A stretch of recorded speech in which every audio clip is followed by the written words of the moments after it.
Hello everyone, today we're going to be talking about the Samsung A14 5G in the year of 2026 and is it viable? Okay, I'm going to be honest with you, this might get maybe a few more security updates, but I don't think it's going to get any more major Samsung UI updates.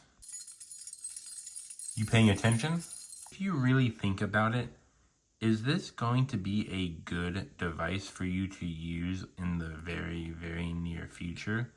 Yes, maybe in the near future, but if you decide to use this phone as your main phone for the next few years, I would highly recommend you to, maybe change your mind.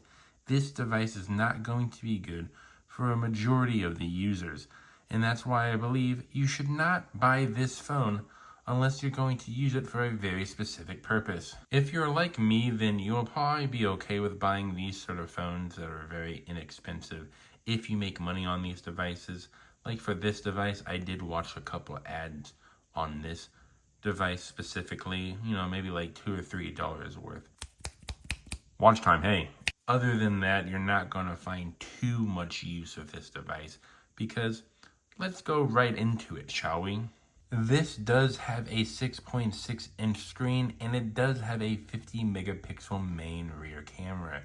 But here's the problem with the 50 megapixel rear camera. Look how grainy this device is whenever it comes to recording. They are definitely using a 50 megapixel camera in this device, but they're using maybe the bottom of the barrel 50 megapixel cameras. Like this is like very bad looking.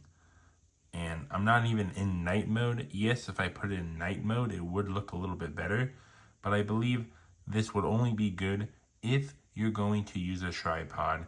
You're in night mode and you're taking a picture of something that is still or an inanimate object.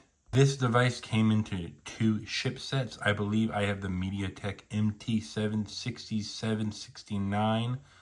And well, I hope no one memes that I said 67 and 69 because the 67 meme is pissing me off. This device is going to run you about 4 gigabytes of RAM, which is basically nothing for a phone nowadays. But I mean, basically with how AI is going, 4 gigabytes is what we're going to get for most phones that are going to be in the budget era.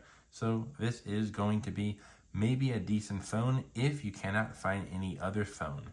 This does have the ability to record at 1080p 30 frames per second. So I guess, if you want to do a crappy YouTube like video thingy, then I guess you can definitely do that. Don't worry, I was a kid too. In the 2010s, I posted horrible YouTube videos. So you saw me play Temple Runner 2 on here.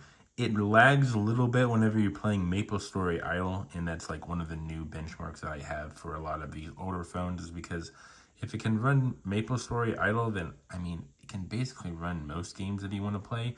I tried downloading Zenless Zone Zero on here. Can't do it. It's not compatible with this device. And I've tried TikTok Lite on here because you don't have to, sign up for it, unlike every other social media out there.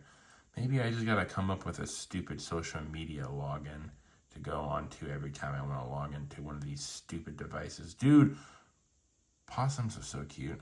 One good thing about this is if you want to make it look nice, you can definitely download those theme launchers or whatever they are, basically just to get like a modern look on your phone. This is running UI 7, but it looks like I'm running the UI 8 with all of these different app icons. So, do I recommend this device? Well, depending on what price you get it for, then I would say it really depends.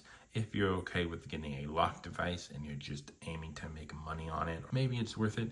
If you get a locked carrier one, you can get it as low as $30. To end this off on a good note, it does have expandable storage.